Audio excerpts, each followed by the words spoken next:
చిన్న solar power ప్రాజెక్టులు కేంద్ర ప్రభుత్వం రాష్ట్రానికి ఇస్తుంది. దీన్ని దుర్వినియోగం చేయకుండా సద్వినియోగం చేస్తే గనక అనేక మంది పారిశ్రామికవేత్తలు అవుతారు. అనేక మంది దీని మీద ఆధారపడి బ్రతకడానికి వీలయ్యేటటువంటి అవకాశం ఉంది. ఎందుకంటే కేంద్రమే నేరుగా రాయితీ ఇస్తున్నటువంటి వేళ మినీ సోలార్ పవర్ ప్లాంట్స్ ఇదేంటంటే రాష్ట్రంలో సుమారు 20 లక్షల వ్యవసాయ విద్యుత్ కనెక్షన్లు ఉన్నాయి. వాటికి రోజు పగలే 9 గంటల పాటు కరెంట్ ఇస్తున్నారు.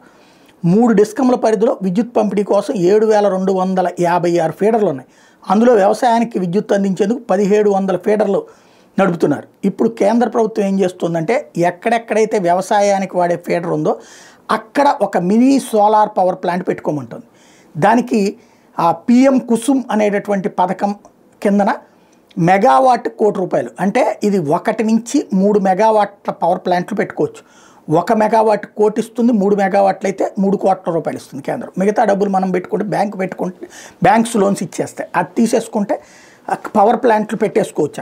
ఇక్కడ పవర్ ప్లాంట్ పెడితే ఆటోమేటిక్గా సోలార్ పవర్ ప్లాంట్ అంటే ప్యానల్స్ అదంతా నడుస్తుంది, రొటేషన్ అవుతుంది. ప్లస్ దాంట్లో కొంతమందికి ఉద్యోగ అవకాశాలు వస్తాయి. ఒక్కొక్క మినీ సోలార్ పవర్ ప్లాంట్లో కనీసం 10 మందికి ఉద్యోగాలు లెక్కను చూసుకుంటే ఆంధ్రప్రదేశ్లో 1700 × 10 మందికి ఉద్యోగాలు కేంద్ర ప్రభుత్వం ఇచ్చిన ఈ పథకం ద్వారా లభించేటటువంటి అవకాశం. అట్లాగే 1700 మంది పారిశ్రామికవేత్తలు ఆంధ్రప్రదేశ్లో కొత్తగా పరిశ్రమలు పెట్టిన వాళ్ళు అవుతారు. ఎందుకంటే ఒక ఇండస్ట్రీ పెట్టినట్టే కదా ఇది.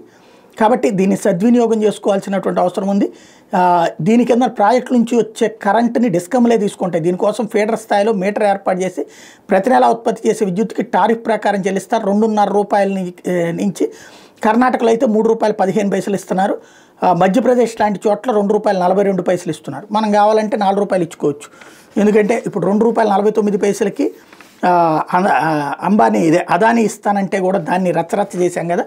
ఇప్పుడు ₹2.42కి మనకేమన్నా ఇస్తానంటే తీసుకోవచ్చు.